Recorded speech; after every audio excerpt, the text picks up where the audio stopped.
구약성경 304쪽 신명기 28장 15절에서부터 19절까지 앞에 화면에도 띄어놨는데 제가 봉독해 올리도록 하겠습니다. 할렐루야.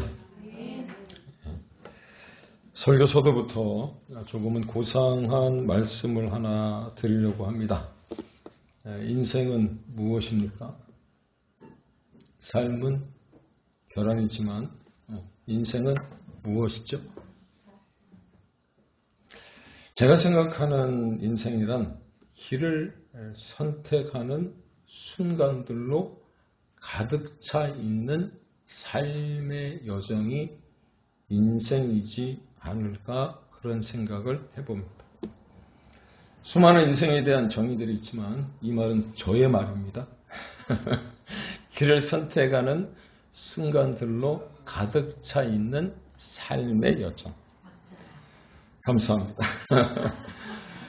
살아온 길을 뒤돌아봐도 그렇고 앞으로 살아갈 모든 순간에서 무엇을 선택해야 하는 또 하나의 순간들을 우리가 맞닥뜨려야 한다는 것은 아주 자주, 아주 많이 맞닥뜨려야 한다는 것을 모르시는 분들은 없으시죠. 그리고 그 선택이 우리의 삶을 완전히 바꿀 수 있다는 것 또한 잘 알고 있습니다. 그래서 우리가 세상에서 하는 말 가운데 순간의 선택이 10년, 20년 좌우하기도 하지만 평생을 좌우하는 거죠.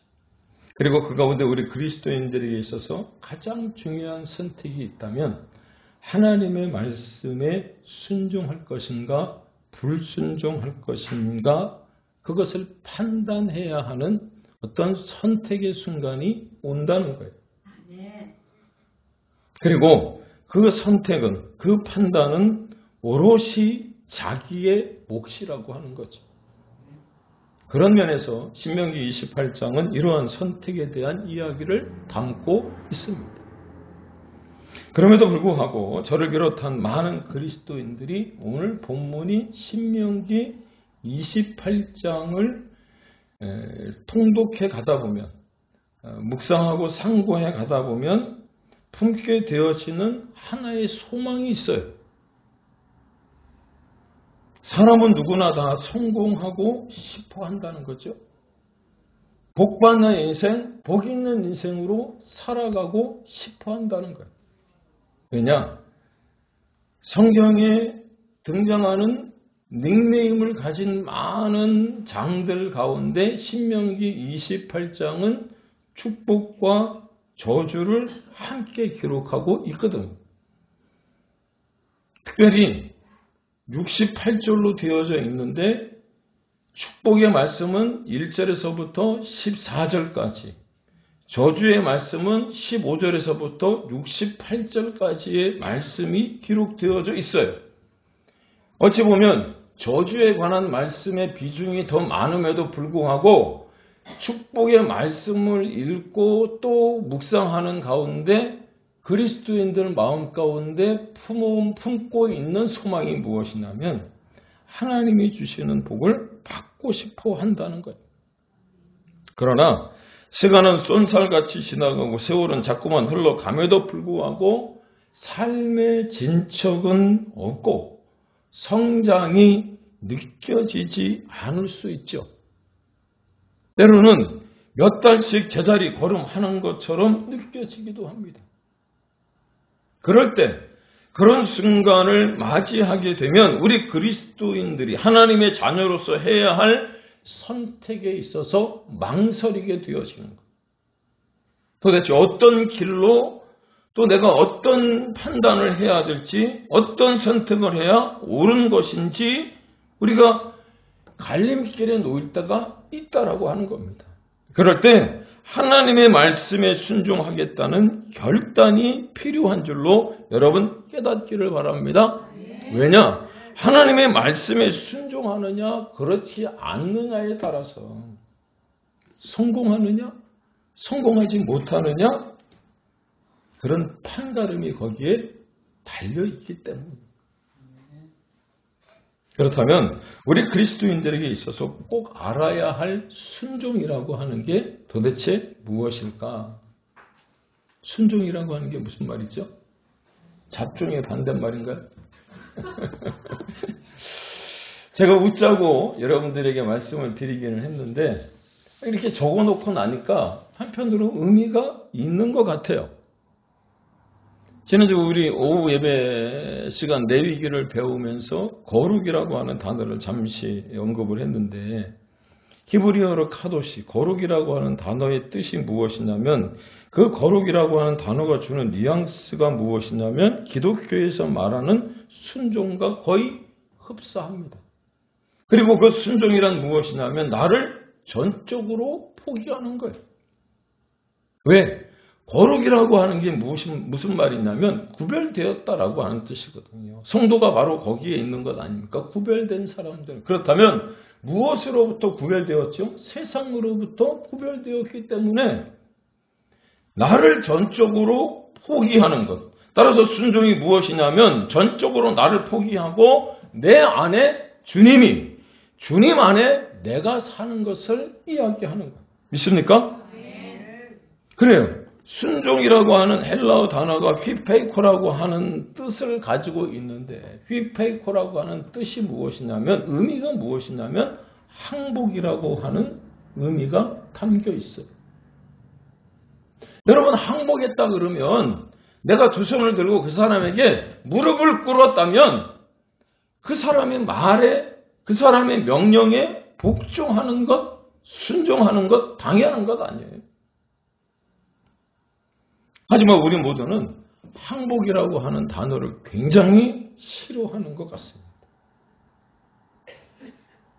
어떻게 해서든지 이겨야 하고 무엇이든지 성취해야 제맛이지 항복한다는 것이 여간에서는 쉽지 않은 일이라고 하는 거예요. 그러나 그 어떤 것에 대해서는 함부로 무릎을 꿇어서는 안 되겠지만 하나님께 항복하면 행복해질 줄로 믿으시기 바랍니다. 이런 말이 있더라고요. 저를 한번 따라해 주십시오. 하나님께 항복하면 행복해진다. 언어의 유의죠? 하나님께 항복하면 행복해진다. 바라기는 말만 그렇지 않기를 바랍니다. 왜냐? 말은 정말 쉬운데 그게 행동으로 웬만해서 실행되지 않더라. 세상 사람들에게는 세상의 어떤 물질적인 거나 또 어떤 이성의 어떤 그런 자랑들에게는 나도 모르게 수시로 무릎을 꿇는데 하나님께 무릎을 꿇는다는 게 쉽지 않더라. 그러나 하나님께 항복하면 행복해진다는 이 말씀을 여러분 기억하시고 하나님께 항복할 수 있는, 하나님께 수시로 무릎 꿇을 수 있는 우리가 되기를 주의 이름으로 축복합니다. 그런데 왜 우리가 하나님께 항복하는 게 그렇게도 어려울까? 항복이라고 하는 거 단어 자체도 싫지만 항복하는 게 쉽지 않잖아요. 그죠? 그런데 그 이유는 다름이 아니라 말씀에 순종해도 당장 복이 임할 것 같지 않기 때문이라. 임하지 않기 때문이라. 하나님께 무릎 꿇고 하나님께 항복하면 행복해진다고 말씀하셨기 때문에 내가 그 목사님의 말씀을 듣고 그대로 실천함에도 불구하고 오늘이 가고 내일이 가고 한 달이 가고 1년이 갔음에도 불구하고 앞서 말씀드렸던 것처럼 시간은 쏜살같이 지나가고 세월은 정말 빨리 흘러감에도 불구하고 내 삶의 변화는 하나도 일어나지 않은 채 그냥 지체되어지고 있는 느낌을 받기 때문에, 아니 오히려 더 힘든 경우를 만나게 될 때가 있기 때문에 그렇더라는 거예요. 손해보는 것 같거든. 그래요. 당장 복이 임하지 않는 경우들이 더 많아요. 이미 다 아는 사실 아닙니까? 하나님의 복은 더디 올 때가 많더라고 하는 거예요. 내가 생각한 내 때에, 내가 정한 때에 그 순간에 하나님의 복이 임하면 좋겠는데 내가 생각하지 않은 모습으로 오히려 하나님은 복을 주시기도 하고 오히려 이것이 복이라고 주셨는데 더 힘든 경우들을 만나더라고요.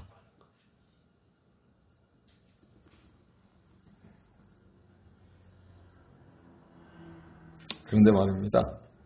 앤드류 머레이라고 하는 신학자가 제가 설교를 준비하다가 보니까 이런 글을 썼더라고요. 그걸 몸소 경험했었는지는 모르겠습니다. 그런데 스스로에게 이렇게 질문을 하고 답을 하더라고요. 하나님은 왜 때때로 지체하시는가? 무엇에? 우리의 기도에 응답하시는 것이. 복을 주시려면 훌러덩 빨리 잽싸게 얼른 후딱 그렇게 주시면 좋을 것 같은데 왜 자꾸 지체를 하시는가 생각을 해보니까 하나님은 지체하실 때마다 우리에게 갑절의 축복을, 갑절의 믿음을 준비하고 계시더라고요. 믿습니까? 지체하실 때마다 내가 생각하지 않았던, 내가 생각했던 건 눈곱만치라도 받았으면 좋겠는데 아유 째째하게 눈곱이 뭐야? 그래도 살만한 것은 받아야지. 하나님께 준비하고 계시는 줄로 믿습니다. 여러분들이 3일밤 기도회 때 못 들으셨던 이야기를 제가 하나 해드릴게요. 어느 날 제가 여기서 기도를 하는데 그런 생각이 드는 거예요. 겨자씨만한 믿음을 가지고 기도를 하면 이산더러 들리어 바다에 던지우라 해도 그대로 되리라 그랬잖아요. 그런데 겨자씨만한 믿음 가지고 기도를 해도 이산더러 들리어 바다에 던지우라 했다면 주님이 말씀하신 그 말씀 그대로 백부장의 믿음을 보고 내가 이스라엘 가운데 이만한 믿음을 본 적이 없다고 말씀하셨는데 이만한 주님이 칭찬하신 하나님 보시기에 정말 좋은 이만한 믿음을 가지고 기도하면 무슨 일이 일어날까? 그 생각이 번뜩 드는 거예요.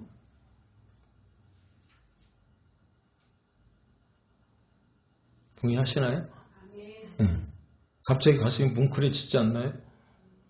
겨자씨만한 믿음으로 기도해도 변화가 일어나는데 이만한 그 믿음을 가지고 기도를 하면 도대체 우리의 삶에 무슨 일이 일어날까? 그런 생각이 드는 거예요. 그렇습니다. 신명기 28장은요. 모두 몇 절로 되어 있다고 그랬어요? 68절로 되어 있거든요. 그런데 1절에서 14절까지는 순종에 따른 축복이고요. 그리고 15절부터 68절까지는 지난주에 말씀드린 바와 같이 하나님께서 세부적으로 아주 세밀하게 그리고 디테일하게 주신 일반적인 규례들이 적혀 있어요. 뿐만 아니라 2022년 10월달인가 11월달에 제가 차이나는 보고를 통해서 신명기 28장 하나님이 주시는 복에 세상과 다른 차이나는 복에 대해서 여러분 설교했던 거 기억나십니까? 다 잊어먹었죠? 네, 그래서 감사해요. 또 설교할 수 있으니까. 그런데 참 공교롭게도 그 차이 나는 복을 설교하며 요 본문만 제가 빠뜨렸더라. 그런데 매일 성경 본문이 이번 주 본문, 이 주일 본문이 바로 여기였어요. 왜 그때 빠뜨렸을까 생각을 해보니까 이 저주에 관한 말씀인데 이걸 도대체 어떻게 설교를 해야 될지 아마 그래서 제가 미뤄두지 않았을까.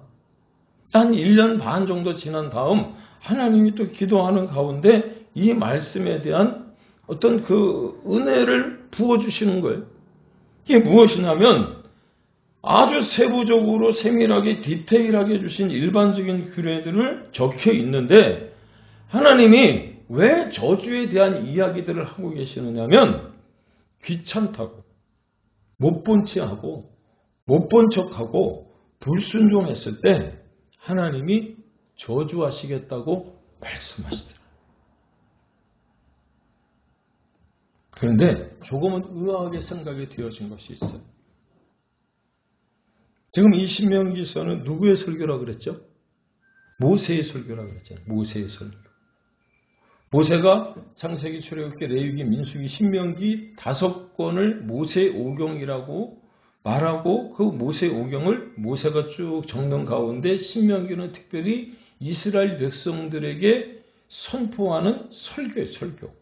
근데 이 설교라고 하는 게 모세의 생각, 모세가 가지고 있었던 마음에 담고 있었던 것들을 이스라엘 백성들에게 쏟아내는 게 아니고 하나님이 말씀하신 말을 설교하는 거잖아요. 선포하는 거잖아요.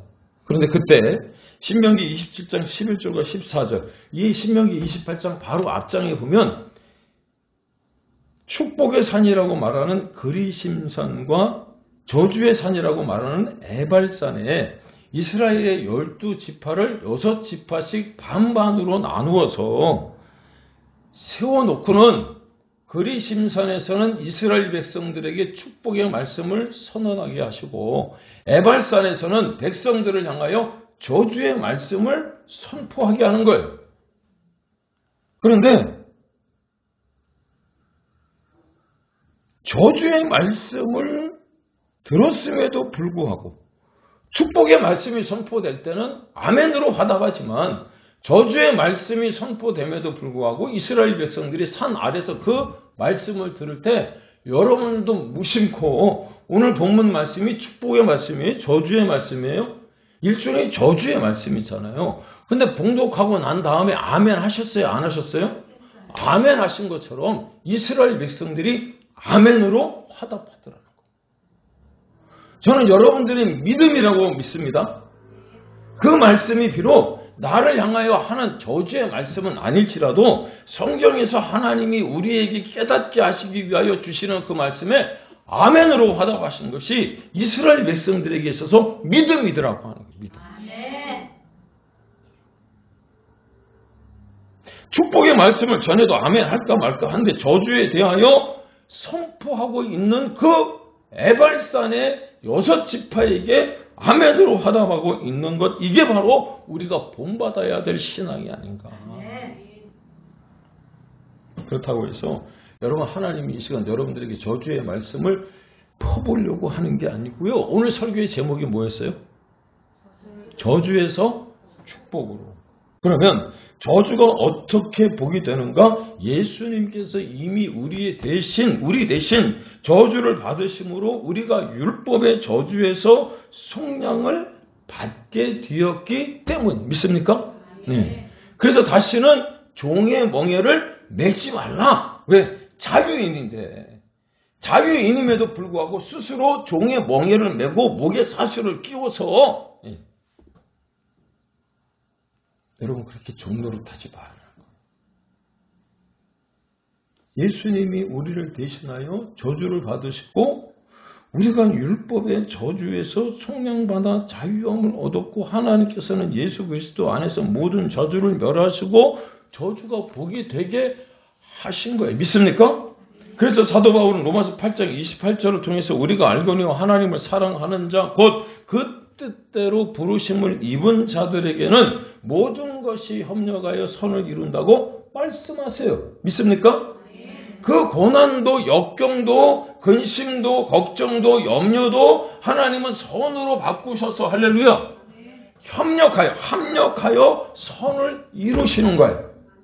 그럼에도 불구하고 제가 목회를 해오면서 만나는 세 사람의 종류의 사람들이 있더라는 거예요. 첫 번째는 믿음의 사람, 믿음을 확고히 가지고 있는 신앙인들이에요. 이 사람들은 기복이 없어요. 세상의 어떤 유혹에도 흔들리지 않습니다. 어떤 상황이 닥쳐와도 주일에 하나님 앞에 나가서 예배하는 것이 당연한 거예요. 그게 먼저 삶의 우선순위거든요. 두 번째, 아예 반대되는 모습이죠. 차거나 뜨겁거나 차거나 하는 이 반대편에 선 사람들. 은혜가 없어도 너무 없습니다. 무엇이든지 거부하는 믿음이에요. 쉽게 받아들이지 못하는 믿음을 가진 사람들이에요. 우리 권사님이 저 밑에 내려가서 전도하자. 주일 아침마다 주보주고 물티슈 주는데 이거 하나 받아가시라고 죄송합니다. 우리 권사님 이렇게 표현해서 노인이 이렇게 주면 받아가면 좋잖아요. 5, 6월 찬바람도 그런 찬바람 없을 것 같아요. 쌩! 하고 지나가 버려요. 네? 아예 거부하는 사람.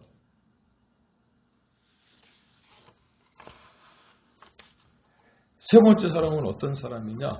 오늘 본문에서 강조하는 부류의 사람들입니다. 회색 지대에 선 사람들. 소위 양다리죠. 주보를 주고 물티슈를 주면 저거를 받아야 되나 말아야 되나 이렇게 생각하는 사람. 왜 그럴까요? 예전에 그래도 교회를 다녀본 사람들. 복음을 들어본 사람들은 내가 예수님 믿지 않으면 교회 다니지 아니하면 천국 못 간다는 것을 알기 때문에 저걸 받아야 되나 말아야 되나. 회색 지대에 있는 거지. 양다리 걸친 거예요. 이것도 아니고 저것도 아니고 그런 사람들. 그런데 신기하게도 오늘 본문 아니 신명기 전체를 통해서 하나님이 모세를 통해 주시고자 하는 메시지가 바로 거기에 있는 거예요. 이스라엘 백성들이 믿는 사람입니까? 믿지 않는 사람들입니까? 믿는 사람들이잖아요. 하나님의 말씀의 율법을 따라 살려고 애를 쓰는 사람들. 그럼에도 불구하고 믿음의 결단을 내리지 못하는 거예요. 한쪽은 한 발은 하나님께, 한 발은 가나안 땅에 이스라엘 광야에서 만났던 그 족속들의 삶의 모습을 보고 풍요의 신, 다산의 신, 물질의 신 그냥 하나님 믿는 건 너무 힘든데 저들은 너무 쉬운 거예요. 그리고 그렇게 나가서 뭔가 이렇게 조금만 뭘 해도 복을 받는 것 같으니까 양다리를 거치고 있는 거예요. 그런데 하나님이 이 신명기서를 통해 모세를 통해 우리에게 주시는 말씀이 무엇이냐면 그 대표적인 말씀이 여호수아서 24장 15절 있잖아요. 너희가 섬길 자를 오늘 택하라. 오직 나와 내 집은 여호와를 섬기겠노라. 할렐루야. 여호수아서 24장 15절에 뭐라고 말씀하냐면 만일 너희가 여호와를 버리고 이방신을 섬기면 너희에게 복을 내리신 후에라도 하나님이 우리에게 복을 주신 후에라도 돌이켜서 너희에게 재앙을 내리겠다, 너희를 멸하겠다 그렇게 말씀하십니다. 언제 하나님을 선택하라는 거죠? 생각해보고 내일이나 모레 하는 것이 아니라 오늘 이 시간 결단하라는 거예요. 믿습니까? 생각해보고 그 언제가 돼서 결정하고 선택하는 것이 아니라고 하는 거예요. 이 시간. 왜? 지금 여러분 세상 돌아가는 걸 보면 말세 지말의 끝에 온 것 같아요. 엊그저께 방송에 그 다큐멘터리 무슨 제작을 했는데 쓰나미에 대해서 이렇게 방송하는 거 보셨나요? 인도네시아에서 쓰나미 났는데 인도네시아에서 쓰나미를 발생할 수 있을 것 같아서 연구를 하고 2004년인가 24년인가 15년 전부터 쓰나미 경보를 내렸음에도 불구하고 얼마 전에 인도네시아를 휩쓸었던 그 쓰나미는 연구 바깥에 있는 쓰나미가 들어온 거예요. 경적이 울리고 난 다음에 15분에서 20분 있다가 쓰나미가 오기 때문에 그래도 사람들이 도망갈 만한 시간의 여유가 있었다는 겁니다. 그런데 경종은 나중에 울리고 지진이 난 다음에 그 쓰나미가 올 징조 2분 후에 쓰나미가 됐죠. 그래서 인도네시아가 그 정도로 파괴가 된 거예요.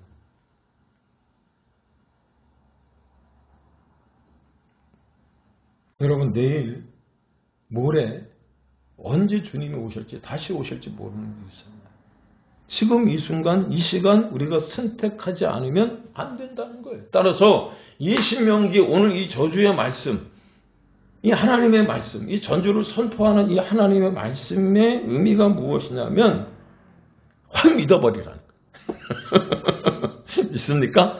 제가 시장을 지나가는데 이 지도시장 우리 권사님하고 우리 이현아 선생님 잘 다니시는데 이렇게 지나가는데 한 사람이 뭐라고 물건을 판다면 이렇게 파는 거예요.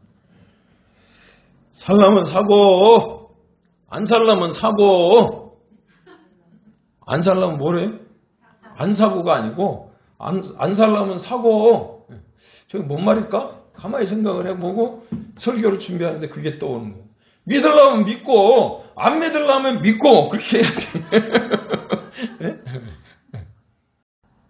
사랑하는 여러분 순종할 때 하나님이 주셨던 복들을 기억하고 확고하게 믿을 수 있기를 축복합니다. 철저하게 믿을 수 있기를 축복합니다. 오락가락 하지 말고 양다리에 걸치지 말고 그냥 믿어버리는 거예요. 확실하게 믿어버리는 거예요. 확실하게 믿는 사람은 정말 단순해요. 단순해.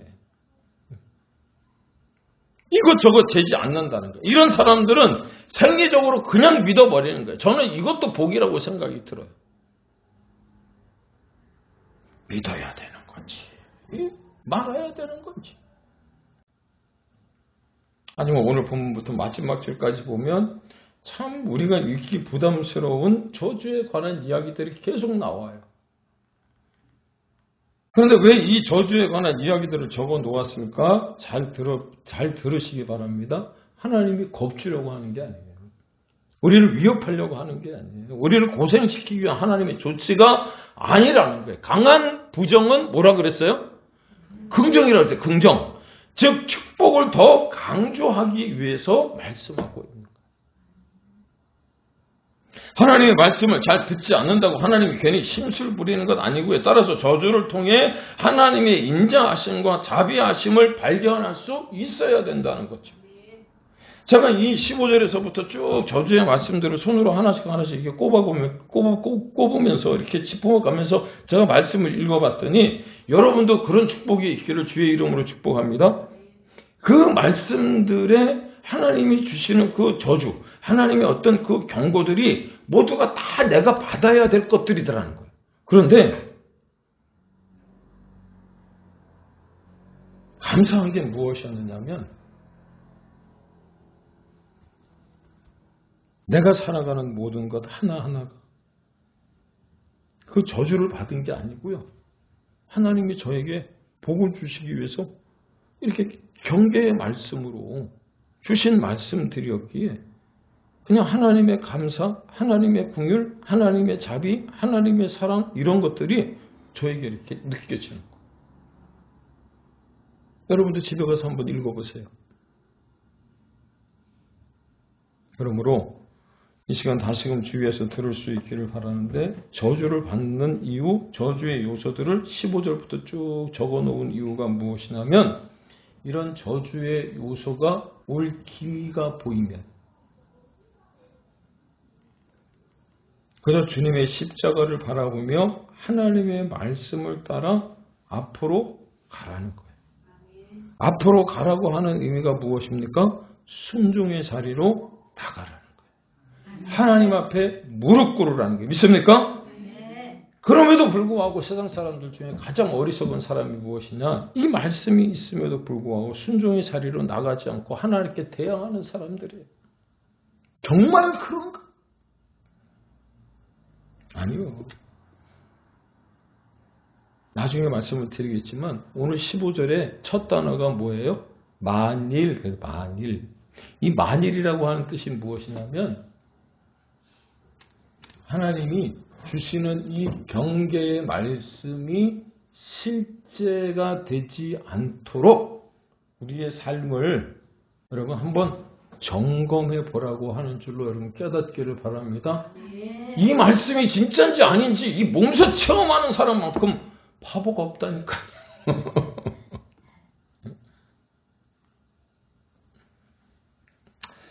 물론 그 또한 쉬운 일은 아닐 것 같습니다. 그런데 그게 쉬워지려면 제가 기도했던 것처럼 겨우내 묵었던 땅을 봄에 다시 기경하고 땅을 뒤집듯이 갈아엎는 그런 작업이 우리에게 필요한 줄로 믿습니다.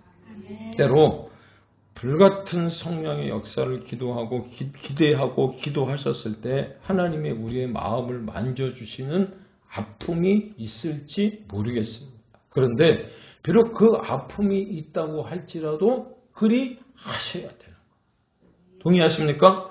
그러면 지금 당장은 아닐지 몰라도 앤드류 머레이가 말했던 것처럼 조금 지체는 되겠지만 하나님은 지체하실 때마다 갑절의 축복으로 허락해 주실 줄로 믿습니다.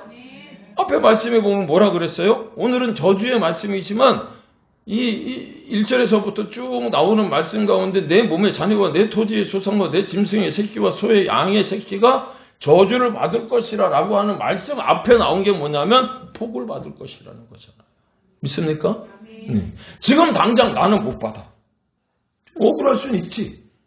그러나 내 몸의 자녀와 내 토지의 소산과 내 짐승의 새끼와 소의 양의 새끼가 복을 받을 것이라는 말씀은 우리의 집이 자자손손 천대 이르기까지 하나님께서 축복해 주실 것이라고 하는 약속을 허락해 주시는 거예요.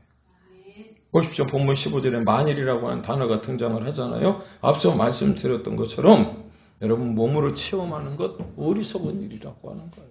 그런데 이 저주가 왜 찾아오느냐면 하나님의 말씀에 순종하지 않고 내 힘으로 하려고 하기 때문이에요. 지난주 설교가 나간 다음에 댓글에 어느 장로님이 댓글에 그렇게 적으셨어요. 엘샤다이 하나님. 그래요. 엘샤다이 전능의 하나님이 나와 함께 하심에도 불구하고 여호와 로이 목자 되시는 여호와 하나님이 나와 함께 하심에도 불구하고 그분께 맡기기보다는 내 힘으로 내가 뭔가 하려고 하다 보면 여러분 더 힘들고 어려운 거예요. 그래서 어떻게 해요? 순종의 자리로 나갈 수 있기를 축복합니다. 요한복음 2장에 보면 가나의 혼인잔치 나오죠. 혼인잔치집에 뭐가 떨어졌어요? 포도주가 떨어졌어요. 그때 예수님의 어머니 마리아가 예수님께 뭐라고 그래요? 잔치집에 포도주가 떨어졌는데 어떻게 해야지? 그랬더니 주님이 뭐라고 말씀하십니까? 내 때가 아니이다. 그런데 이 또한 맡기는 거잖아요. 부탁하는 거잖아요. 주님이라면 하실 수 있다 그러고 우리는 할 수 없지만 주님은 하실 수 있으니 어떻게 하면 되느냐고. 맡겼잖아요. 그러자 하인들이 마리아에게 뭐라고 얘기합니까? 어떻게 하라고 합니까? 주님이 시키시는 대로 해. 여러분 유대인들에게는요 풍습이 하나 있었어요. 손님이 오면 발을 씻는 물과 손을 씻는 물을 담는 항아리가 따로 있었단 말이에요. 그런데 그 물을 그 항아리를 가득 채워지면 그 물을 떠다가 거기 그 잔치상에다가 내놓으라는 거예요. 다시요. 저주라고 하는 말을 달리 바꾸면 어떤 말로 바꿀 수 있죠? 고난이라고 바꿀 수 있잖아요. 그래요, 안 그래요? 네. 하나님의 말씀, 하나님의 율례, 하나님의 율법, 하나님이 말씀하신 그 계명을 따라 살지 아니하고 그 말씀에 순종하지 아니하면 너희가 저주를 받을 것이다. 이 저주라고 하는 말을 바꾸면 고난이라고 할 수 있잖아요. 고난을 당할 수 있다. 여러분 손을 씻는 그 물을 떠다주는 그 항아리에 물이 아구까지 채워졌어요.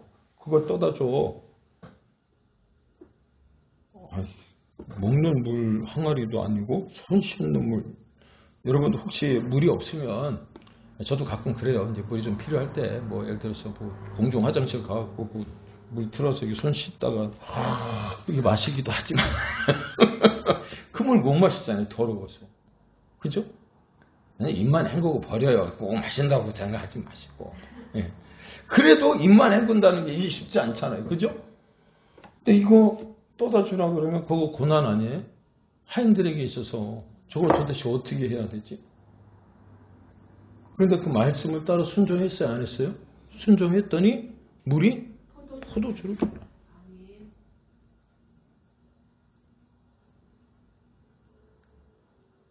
고난이 찾아오면 어떻게 하면 되는 거죠? 시편 139편 7절 제가 좋아하는 말씀 가운데 하나예요. 내가 주의 영을 떠나 어디로 가면 주의 앞에서 어디로 피하리까? 사랑하는 여러분, 요한복음 6장에 보면 오병이의 사건이 나옵니다. 기적을 일으키고 나신 예수님을 바라보고 있었던 이들이 먹을 거 다 먹고 난 다음에 떠났어요. 이제 제자들만 남았어요. 그때 예수님이 뭐라고 말씀하셨냐면 그 5,000명의 사람들이 한 2만 명의 사람들이 예수님이 주신 그 배불리 먹은 그 떡과 그 생선을 먹고 난 다음 다 떠나고 난 다음 제자들이 남았을 때 너희도 가려느냐? 라고 물어보셨어요. 그때 예수님의 수제자인 베드로가 뭐라고 말씀합니까? 영생의 말씀이 주여 영생의 말씀이 여기 있사오매 우리가 네게로 가오리까. 순종이잖아요. 시편 139편 7절에 내가 주의 영을 떠나 어디로 가며 주의 앞에서 어디로 가리까 무슨 의미입니까? 다른 데 가지 않고 그런 어떤 고난이, 저주가 혹시 내게 염려와 역경이 찾아온다고 할지라도 시편 139편 1절에서 3절에 보니까 나의 모든 길과 내 눕는 것을 살펴보심으로 나의 모든 행위를 아시는 그 하나님이 계신데 내가 어디로 가겠나이까? 이야기하는 거예요.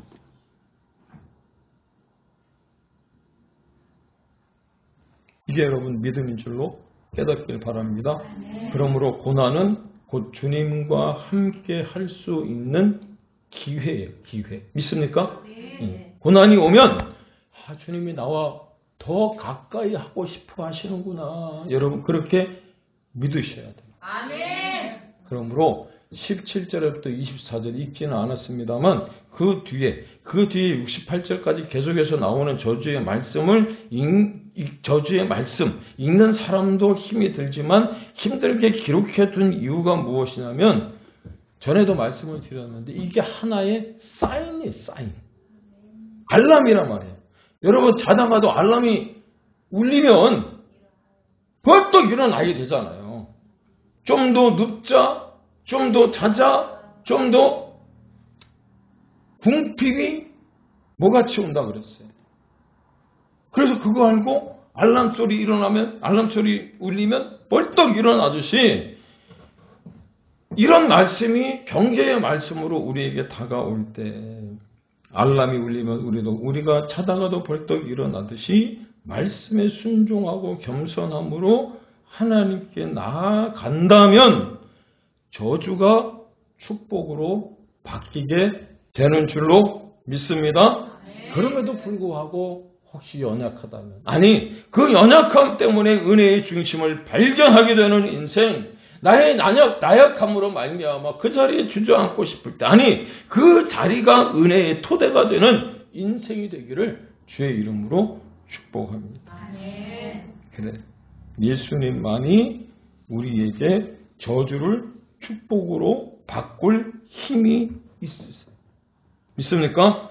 그로 인해 개인적으로 받는 축복뿐만 아니라 교회도 나라도 여러분으로 인하여 복을 받게 되는 저주가 복으로 바뀌어져서 하나님의 놀라운 기적과 역사와 그 능력을 체험해가는 우리 한 주 되어질 수 있기를 주의 이름으로 축복합니다.